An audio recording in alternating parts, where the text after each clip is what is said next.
collecting revenues and providing relief. Diana, let's start with you. It is interesting to hear the president come round, and I think he wore black. Allow me first to go back to his dress. He wore black deliberately to prepare us for grief. You're wearing black as well? Yes, you see, because I'm very Kenyan and I have accepted that it will be painful for a long time. Okay. And this points to a shift where he's acknowledging that we must do something to ensure that people are not dying of hunger every day. Mm-hmm. The previous posture was that government would subsidize production and not consumption. Yes.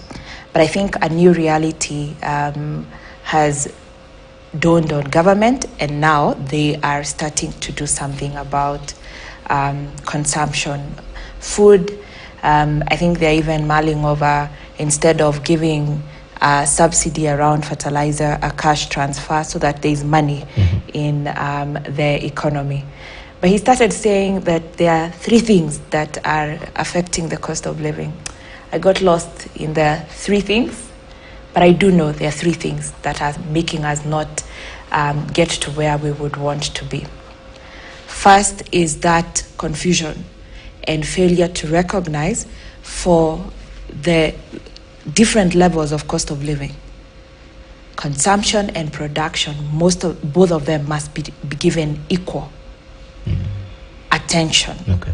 When it comes to thinking about, we cannot just think about the future, producing food for the future, factories for the future. For now, we must be alive to service those particular industries. Okay. And I think the government, so one of the major things is, again, lack of accountability.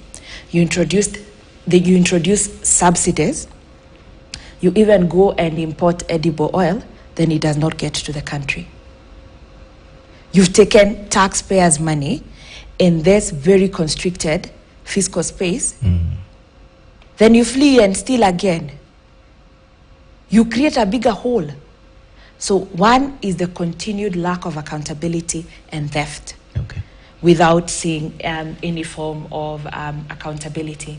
And then secondly is the fiscal policies that were introduced, particularly in the last year, that are around, I don't know the exact terminology for it in the world of economics, but it is every service, we pay for it.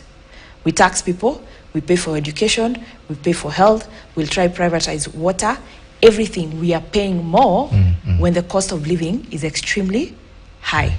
Okay. So that particular model just causes people to be more poor. Companies realize that whatever they are giving their employees is no longer enough. Their cost of doing business is higher for companies that are in production. What do? They leave the country.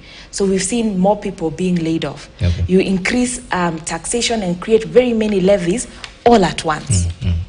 You shock the economy, you shock the stomach, you shock the individual. There's no balance. Okay. Again, the cost of living and poverty just increases. There's definitely global issues, but energy, the cost of energy in this country,